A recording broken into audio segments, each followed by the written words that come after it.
Yes, mtazamaji wa Nevia Media, ni saa nyingine tena tunarudi hapa kukuletea update mbalimbali za kimichezo.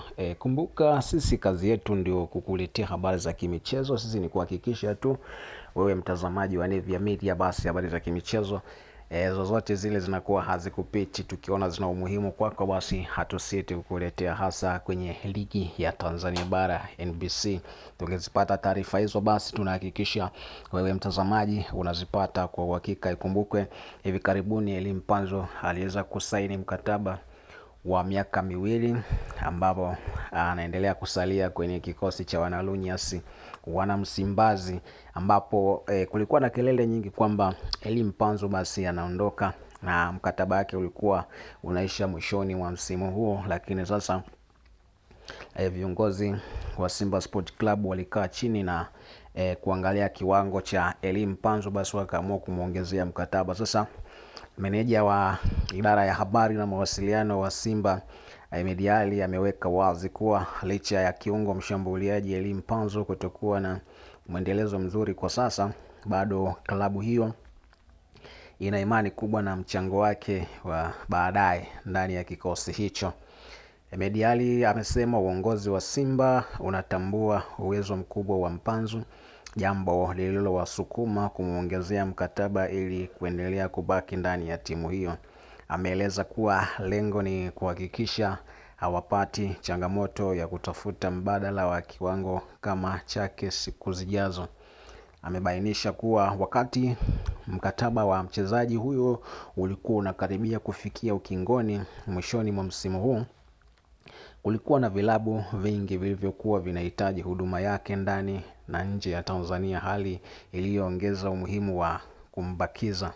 Na hapa naweza nikanukuu maneno yake ambayo aliweza kuzungumza afisa habari huyu ambaye pia ni meneja wa habari wa Simba Sport Club Ahmed Ally. Kama alivyosema hapo awali, naweza kunukuu maneno yake machache ambayo aliweza kuyazungumza wakati anafanya mahojiano na waandishi wa habari. Tunatambua ubora wake, ni kweli amepitia changamoto za hapa na pale, lakini tunaamini ana uwezo mkubwa wa kuisaidia Simba Sport Club kwa miaka ijayo. Hatukutaka kumwacha halafu baadaye tukaanza kupata tabu ya kutafuta mchezaji wa aina yake. Aliweza kuyazungumza hayo Ahmed Ally, na ameongeza kuwa hata kama wangeamua kuingia sokoni kufanya usajili wa mbadala, bado haikuwa rahisi kupata mchezaji mwenye ubora na unaofanana na wake. Akasisitiza kuwa mara nyingi usajili huwa ni wa kubahatisha.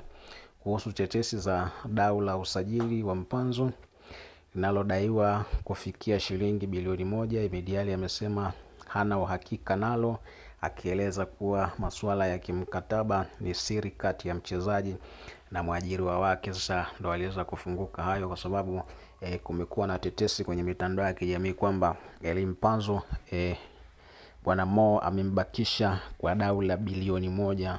Ni kwamba mkataba wake ulikuwa unafikia ukingoni. Sasa viongozi wakaona kwamba hawatapata mchezaji kama huyo, hata kama wakiingia sokoni kumtafuta mchezaji kama huyo, basi hawatapata mithili ya Elie Mpanzu.